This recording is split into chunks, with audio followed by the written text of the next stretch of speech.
नमो अरिहन्ताणम् नमो सिद्धाणम् नमो आयरीयाणम् नमो वज्रायाणम् नमो लोये सवसाऊढम् तज्जयति परम् ज्योतिः समम् समस्तैरनन्तपरयायै दर्पणतलेव सकला प्रतिफलति पदार्थमालिका यत्र। 1008 मूलनायक आदिनाथ भगवान की जय। द्वासांग जिनवाणी माता की जय। आचार्य श्रेष्ठ आचार्य गुरुवर श्री 108 अमृत चंद्र स्वामी महाराज की जय। आचार्य श्रेष्ठ आचार्य गुरुवर श्री 108 विद्यासागर जी महाराज की जय। जगत पूज्य निर्यापक श्रवण मुनि पुंगव श्री 108 सुधा सागर जी महाराज की जय। समस्त मुनि संघ की जय। आलोक मोदी स्वाध्याय सुधा यूट्यूब चैनल पर आप सभी दर्शकों का एक बार पुनः हार्दिक स्वागत, हार्दिक अभिनंदन। पूज्यवर आचार्य अमृत चंद्र स्वामी जी द्वारा विरचित श्री पुरुषार्थ सिद्धि उपाय ग्रंथ के स्वाध्याय करते हुए हम सभी 12 व्रतों का वर्णन पढ़ने के बाद सल्लेखना के बारे में पढ़ रहे हैं। सल्लेखना के बारे में आचार्य महाराज ने स्पष्ट कहा कि सल्लेखना मरण के अंत में ग्रहण की जाती है, अर्थात जब मरण निश्चित हो जाता है तब अपने शरीर और कसाय को क्रश करने के लिए सल्लेखना को ग्रहण करना चाहिए। इसके लिए मरण समय का इंतजार नहीं करना चाहिए, मरण आने के पूर्व ही संकल्प ले लेना चाहिए कि मैं सल्लेखना समाधि पूर्वक ही मरण करूंगा। क्यों करूंगा? क्योंकि सल्लेखना ही एक ऐसी क्रिया है जिसके माध्यम से इस भव में कमाए हुए पुण्य रूपी धन को हम अगले भव में ले जा सकते हैं। सल्लेखना के माध्यम से ही, समाधि पूर्वक मरण करने से ही हमारी सद्गति होगी और जो भी हमने जीवन भर में पुण्य रूपी धन कमाया है उसको हम अगले भव में ले जाने में समर्थ हो सकते हैं। प्रश्न हुआ था कि ये सल्लेखना चूंकि मरण समय होती है, अपने मरण को ही स्वीकार किया जाता है, तब ये तो फिर आत्मघात हो गया।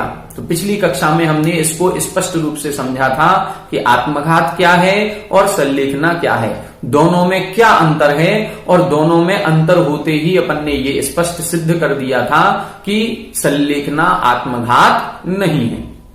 आचार्य महाराज ने स्पष्ट लिखा था कि जब शस्त्र आदि के द्वारा, विष आदि के द्वारा, जहर आदि से अपना अग्नि दाह करके, कुएं आदि में कूद करके या श्वास का निरोध करने के बाद जो व्यक्ति कसाय से चारों तरफ से घिर जाता है, वह ऐसे माध्यम से अपने प्राणों का जब घात करता है तब उसको हम आत्मघात कहते हैं।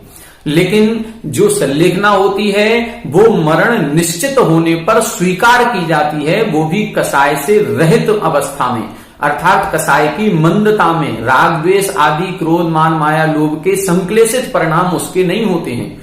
बिना किसी संक्लेश परिणाम के आए हुए मरण को शांत भाव से, मंद परिणामों से स्वीकार करना ही सल्लेखना है। और मरण को आमंत्रण करना कैसे? संक्लेश परिणामों के साथ। अभी हमारे मरने का समय नहीं आया था, फिर भी हम कसायों से इतने आविष्ट हो गए थे, चारों तरफ से इतनी संक्लेश हमारा जीवन में हो गया था, इतने तनावग्रस्त हम हो गए थे कि हमने ऐसा कदम उठा लिया कि अब तो मरना ही श्रेष्ठ है।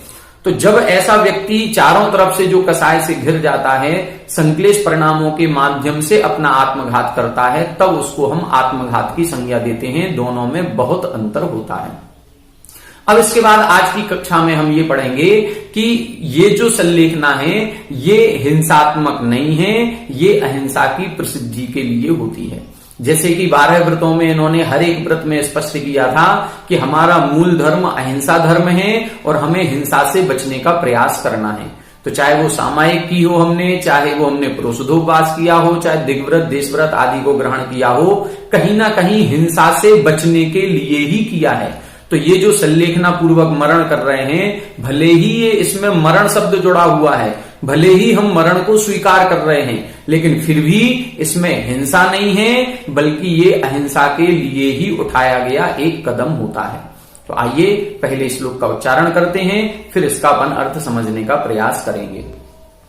नीयन्ते त्रिकषाया, नीयन्ते त्रिकषाया हिंसाया हेतवो यतस्तनुताम् हिंसाया हेतवो यतस्तनुताम् सल्लेखनामपि ततः प्राहुरहिंसा प्रसेद्यर्थम् नीयन्तेऽत्र कषाया हिंसाया हेतवो यतस्तनुताम् सल्लेखनामपि ततः प्राहुरहिंसा प्रसेद्यर्थम्।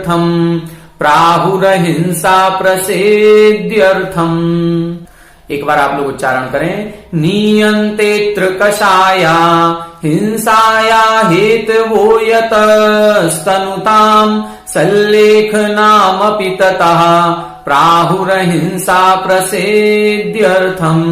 नीयन्तेऽत्र कषाया हिंसाया हेतवो यतस्तनुताम् सल्लेखनामपि ततः प्राहुरहिंसा प्रसेद्यर्थम्। देखें, अब इसका अर्थ देखते हैं। यहां बता रहे हैं नीयन्तेऽत्र कषाया, नीयन्ते अत्र कषाया। अत्र यानी यहां पर मतलब जिसका प्रसंग चल रहा है। प्रसंग किसका चल रहा है? सल्लेखना का। तो सल्लेखना के प्रसंग में कषाया हिंसाया हेतुवो, हिंसा के जो हेतुभूत कषाय भाव हैं वो कषाय भावों को तनुताम नीयन्ते, तनुताम अर्थात क्रस किया जाता है, क्रसता की ओर, कमजोर करने की ओर ले जाया जाता है। नीयन्ते का मतलब होता है ले जाना। तनुताम का, तनु का मतलब होता है क्रस करना, कम करना, उनको मंद करना, उनको तीव्र करना नहीं, उनको मंद करना। तो मंद करने की ओर ले जाया जाता है। किसको ले जाया जाता है? हिंसाया हेतुवो, जो हिंसा के हेतु हैं। हिंसा के हेतु क्या है? कषाया।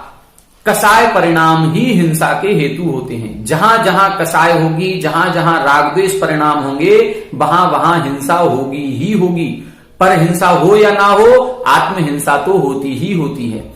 लेकिन सल्लेखना में अपन ने पहले भी पढ़ा था, रागादि मंत्रेण, राग द्वेष आदि के बिना ये की जाती है। यहां कषाय पूर्वक नहीं की जाती है, इसलिए यहां हिंसा का दोष नहीं लगता। तो स्पष्ट लिख दिया यतः, यानी क्योंकि अत्र, यहां इस सल्लेखना के प्रसंग में जो हिंसाया हेतुवो, हिंसा के जो हेतु हैं, कौन से हेतु हैं? कषाया, कषाय, राग द्वेष आदि के परिणाम, क्रोध मान माया लोभ के परिणाम, ये परिणाम ही हिंसा के हेतु हैं। और इन्हीं परिणामों को तनुताम नीयन्ते, इन्हीं परिणामों को कमजोर किया जाता है, मंद किया जाता है। जब इन परिणामों को ही मंद किया जाएगा, उत्पन्न ही नहीं होने दिया जाएगा, तो हिंसा का दोष कैसे लगेगा?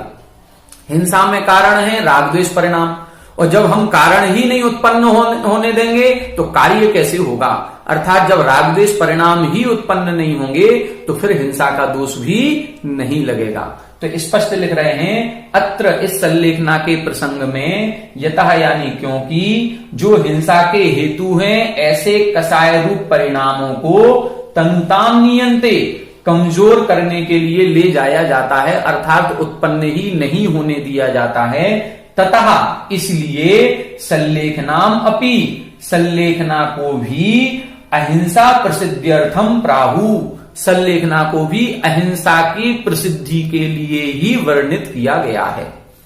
सल्लेखना का वर्णन क्यों किया है? ये हिंसा के लिए नहीं किया, ये हिंसात्मक नहीं है, ये भी अहिंसा की प्रसिद्धि के लिए है, अर्थात अहिंसा के मार्ग पर बढ़ने के लिए ही है। ये भले इसमें मरण किया जा रहा हो, मरण शब्द जुड़ा हुआ हो, लेकिन इसमें मरण हिंसात्मक नहीं है, ये मरण भी अहिंसा के लिए हो रहा है।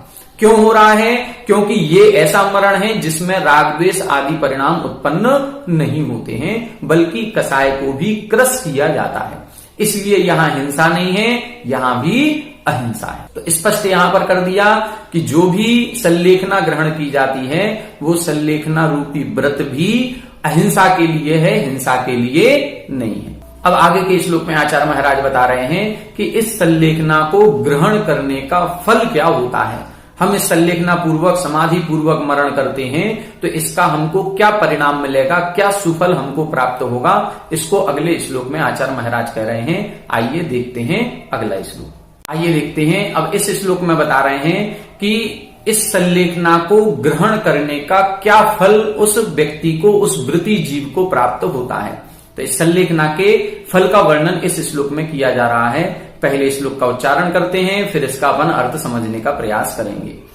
इतियो व्रत रक्षार्थम, इतियो व्रत रक्षार्थम सततम पालयति सकल शीलानि, सततम पालयति सकल शीलानि वर्यति पतिं वरेव, वर्यति पतिं वरेव स्वयमेव तमुत्सुका शिव पदश्रीः, स्वयमेव तमुत्सुका शिव पदश्रीः।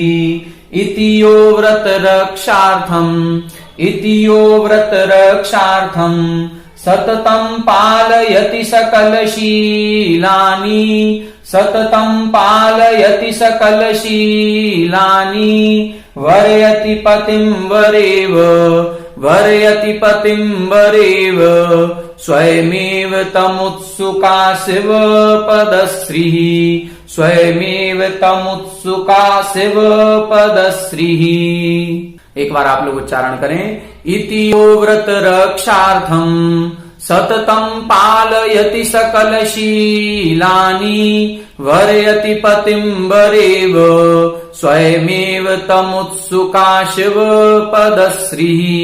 इतियो व्रत रक्षार्थम सततम पालयति सकल शीलानि वर्यति पतिं वरेव स्वयमेव तमुत्सुका शिव पदश्रीः।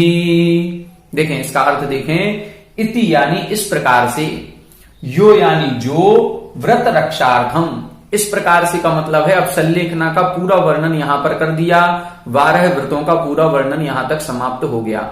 गृहस्थों की जो उत्कृष्ट चर्या होनी चाहिए उस संपूर्ण उत्कृष्ट चर्या का वर्णन यहां तक आचार्य महाराज ने पूरा कर दिया। तो इस प्रकार से यो व्रत रक्षार्थम, पांचों अनुव्रतों की रक्षा के लिए सततम सकल शीलानि पालयति, जो निरंतर ही, सततम यानी निरंतर ही, सकल शीलानि संपूर्ण शील व्रतों को पालयति पालन करता है। आचार्य महाराज ने जब शील व्रतों की चर्चा करना प्रारंभ किया था तब उन्होंने एक श्लोक लिखा था, उसमें लिखा था परिधय इव नगराणी। जैसे कोई नगर होता है और उस नगर की रक्षा के लिए परिधि बनी होती है, बाउंड्री वाल बनी होती है कि उस बाउंड्री वाल के अंदर कोई भी अन्य व्यक्ति, चोर आदि कोई भी उस नगर को हानि पहुंचाने वाले लोग प्रवेश नहीं कर सकते हैं। इतनी ऊंची बाउंड्री वाल बनाई जाती है। किसकी रक्षा के लिए? उस नगर की रक्षा के लिए। जैसे एक किसान खेती करता है तो उस खेती में जो फसल होती है उस फसल को कोई हानि ना पहुंचा दे कोई जानवर आदि, तो उस फसल की रक्षा के लिए चारों तरफ एक कांटों की झाड़ी लगा देता है, उसको बोलते हैं बाड़ी लगाना। तो जब वो उस खेत की, उस फसल की रक्षा के लिए जो बाड़ी लगाता है, उसी प्रकार से यहां पर भी व्रत हमारे मूल हैं। जो 5 अनुव्रत बताए गए थे, 5 अनुव्रतों की रक्षा हमारी मूल है। उन 5 अनुव्रतों की रक्षा के लिए जो 7 शील व्रत रूपी बाड़ी लगाता है। तो यहां पर क्या लिखा? जो व्रत रक्षार्थम, व्रतों की रक्षा के लिए सततम सकल शीलानि पालयति, निरंतर ही समस्त शील व्रतों का पालन करता है। मतलब 5 अनुव्रतों की रक्षा के लिए वो दिग्व्रत का पालन भी कर रहा है, देश व्रत, अनर्थ दंड व्रत, सामायिक भी कर रहा है, प्रोषधोपवास भी कर रहा है, भोगोपभोग का परिमाण भी कर रहा है और अतिथि संविभाग भी कर रहा है। और इन सब के साथ में संलेखना पूर्वक हमारा मरण हो, ये भावना भी निरंतर संकल्प सहित भा रहा है। तब इधर कह रहे हैं कि जो ऐसा करता है उस व्यक्ति के लिए पतिम वरेव वरयति, पति के वरण के समान वरयति यानी चुन लेती है। कौन चुन लेती है? वो वधू। पहले आपने देखा होगा कि पहले के जमाने में स्वयंवर हुआ करते थे, बड़े बड़े राजा महाराजा जो होते थे, और जब उन राजा महाराजाओं की जो राजकन्याएं होती थी उनकी जब शादी समारोह किया जाता था तो राजा अपने मन से किसी राजा के साथ या युवराज के साथ उसका संबंध स्थापित नहीं करता था, पहले से वो रिश्ता नहीं बनाएगा, बल्कि एक स्वयंवर स्थापित किया जाता था कि आसपास के जितने और अन्य राजा हैं उन सभी राजाओं को आमंत्रित किया जाता था और फिर वह कन्या उन राजकुमारों में से जो उसको अच्छा लगता था उस राजकुमार के गले में अपनी वरमाला डाल देती थी और उससे अपना विवाह संपन्न करती थी। तो यहां पर भी वही स्थिति बता रहे हैं कि यहां पर राजकन्या कौन है, यहां पर राजकन्या है शिव पदश्री, अर्थात शिव यानी मोक्ष रूपी, श्री यानी लक्ष्मी। मोक्ष रूपी लक्ष्मी क्या है, वो राजकन्या है, और वो राजकन्या उस स्वयंवर में आई हुई है जहां पर अनेक राजा बैठे हुए हैं। वो राजा कौन है, वो राजा हैं व्रतीजीव। कौन, जिन्होंने व्रत की रक्षा के लिए समस्त शील व्रतों का पालन किया है। ऐसे समस्त शील व्रतों का पालन करने वाले, 12 व्रतों का पालन करने वाले, संलेखना पूर्वक समाधि पूर्वक मरण करने वाले जीव को वह शिव पदश्री, वो मोक्ष रूपी लक्ष्मी जो वधू है, वो वधू तम उत्सुका यानी उत्कंठित होती हुई, उसको ऐसा लग रहा है कि जैसे एक कन्या जिस वर को चाहती है, उसको पहले से पता है कि हमें ये इस वर से शादी करनी है, और वह वर यदि उस सभा में आ गया है तो वो उत्सुक होती है, वो फिर अन्य राजाओं की तरफ देखती भी नहीं है, अन्य राजाओं की क्या महानता है, क्या वर्णन किया जा रहा है उसको सुनती भी नहीं है। उसका मन तो उत्कंठित होता है कि वह जिस राजा को पसंद करती है उसके गले में कब वरमाला डाल दे। तो इसी प्रकार से ये मोक्ष रूपी लक्ष्मी भी उत्सुक होते हुए, मतलब अभी तो हम यहां पर इच्छा कर रहे हैं कि हमको जल्दी मोक्ष प्राप्त हो जाए, और यहां कह रहे हैं कि अब वृत्ति जीव को इच्छा नहीं करनी है कि हमको मोक्ष जल्दी प्राप्त हो जाए, बल्कि वो मोक्ष रूपी लक्ष्मी ही तुम्हारा वरण करना चाहती है। वो खुद उत्सुक हो रही है कि ऐसा वृत्ति जीव हमको मिल गया है, अब हमें किसी अन्य की जरूरत नहीं है, अब हम ऐसे वृत्ति जीव को स्वीकार करेंगे, अर्थात ऐसे जीव को मोक्ष रूपी लक्ष्मी तुरंत प्राप्त हो जाती है, अति शीघ्र प्राप्त हो जाती है। तो यहां पर फिर से देख लें, शिव पदश्री मोक्ष पद रूपी लक्ष्मी जो है वो उत्सुका, उत्कंठित होते हुए स्वयमेव अपने आप ही पतिम वर एव वरयति, अपने स्वयंवर में जैसे पति का वरण किया जाता है वैसे ही वह उसका वरण कर लेती है, अर्थात मोक्ष रूपी लक्ष्मी उसको मिल जाती है। किसको मिल जाती है, जो व्रतों की रक्षा के लिए समस्त शील व्रतों का पालन करता है। ये बिल्कुल ध्यान से देखना है, हम लोग विशेषकर जब भी व्रतों को अंगीकार करते हैं तो 5 अनुव्रतों पर हमारा ज्यादा ध्यान रहता है, लेकिन मात्र 5 अनुव्रतों पर ध्यान नहीं देना है, 5 अनुव्रतों के साथ साथ 7 शील व्रतों पर भी ध्यान देना है। ये शील व्रत इन व्रतों की रक्षा के लिए हैं। यदि शील व्रतों का पालन नहीं करेंगे तो निश्चित रूप से हमारे ये जो 5 मुख्य व्रत हैं, अहिंसा मुख्य व्रत है, वो भी खंडित हो जाएगा, और जब वो खंडित हो जाएगा तो फिर मोक्ष लक्ष्मी जो है वो उत्कंठित नहीं रहेगी, फिर वो दूर हो जाएगी। और जब हम इन 12 व्रतों का निरतिचार पालन करेंगे तो मोक्ष रूपी वधू जो है वो वधू स्वयमेव उत्कंठित होती हुई हमारा वरण करेगी, मतलब मोक्ष फिर ज्यादा दूर नहीं है, फिर हमें जल्दी नहीं है मोक्ष जाने की, बल्कि मोक्ष खुद चाहेगा कि मोक्ष रूपी वधू हमको स्वीकार करना चाहेगी, हमारा वरण करना चाहेगी। ये इस प्रकार से बहुत अच्छा श्लोक यहां पर इन्होंने आचार्य महाराज ने दिया है कि 5 अनुव्रत और 7 शील व्रतों के साथ साथ संलेखना पूर्वक जो मरण करता है उसको शीघ्र ही मोक्ष पद की प्राप्ति हो जाती है। और ऐसा शास्त्रों में स्पष्ट आया है कि जो एक बार संलेखना या समाधि पूर्वक मरण कर लेता है, मैक्सिमम 7 या 8 भवों में उसको नियम से मोक्ष की प्राप्ति हो जाती है, नियम से हो जाएगी। अब उसका संसार बहुत अधिक नहीं है, मुश्किल से 7-8 भव ही शेष है, वो निकट भव्य है। क्यों? क्योंकि इसने संलेखना पूर्वक समाधि पूर्वक मरण किया है। तो आज की कक्षा में हमने 2 श्लोक देखे। दोनों श्लोकों में स्पष्ट रूप से कह दिया कि जो संलेखना पूर्वक मरण करता है वो संलेखना पूर्वक मरण करने पर भी उसको हिंसा का दोष नहीं लगता। क्यों नहीं लगता? क्योंकि हिंसा कसायों से होती है और कसाय जहां पर मंद कर दी जाती हैं, कसायों को उत्पन्न ही नहीं होने दिया जाता है, ऐसी संलेखना में फिर हिंसा का तो प्रश्न ही नहीं उठता। अर्थात कसायों से होने वाली जो हिंसा है वो हिंसा इस संलेखना में नहीं होती है। क्यों? क्योंकि संलेखना कसाय रहित परिणामों से होती है, रागादि मंत्रेण, राग द्वेष आदि परिणामों के बिना ग्रहण की जाती है। तो ये जो संलेखना है ये अहिंसा की प्रसिद्धि के लिए है, ना कि हिंसा के लिए। और दूसरे श्लोक में अपन ने ये देख लिया कि जो इस प्रकार से 12 व्रतों को अंगीकार करता है, निरतिचार पूर्वक पालन करता है, उसको मोक्ष रूपी लक्ष्मी जो बधू है वो बधू अपने पति की तरह उत्कंठित होते हुए उस स्वयंवर में उस व्रती जीव को स्वीकार करती है, उसका वरण कर लेती है। अर्थात इस जीव को, जो व्रती जीव है, उसको मोक्ष की प्राप्ति अति शीघ्र ही हो जाती है। तो हम सभी भी एक संकल्प के साथ कि हमारा मरण भी समाधि पूर्वक ही होगा, ऐसा संकल्प लेते हुए कि हम भी संलेखना पूर्वक ही मरण करेंगे, हम व्रतों के साथ ही मरण करेंगे, भले अभी तक व्रत ना लिए हों, लेकिन कम से कम एक भावना बनाएं कि हमारा मरण भी व्रतों से सहित होगा, संलेखना पूर्वक होगा, समाधि पूर्वक ही हम मरण करेंगे, ऐसी भावना बनाएं और मरण के पूर्व ही सभी इन 12 व्रतों को अंगीकार करते हुए संलेखना पूर्वक मरण करें और शीघ्र मोक्ष पद की प्राप्ति करें। इसी भावना के साथ आज की कक्षा में इतना ही। अब आगे की कक्षाओं में इन 12 व्रतों के अतिचारों का वर्णन आएगा। तो इन 12 व्रतों के, संलेखना के और सम्यक दर्शन के, ऐसे सभी के 5-5 अतिचार होते हैं। तो 70 अतिचारों का वर्णन यहां पर आएगा। उनको हम समझने का प्रयास करेंगे कि कैसे हमें व्रतों का पालन करने के लिए सावधानी रखनी चाहिए। उसको हम आगे की कक्षाओं में समझेंगे। आप सभी हमारे साथ बने रहें। सभी को जय जय।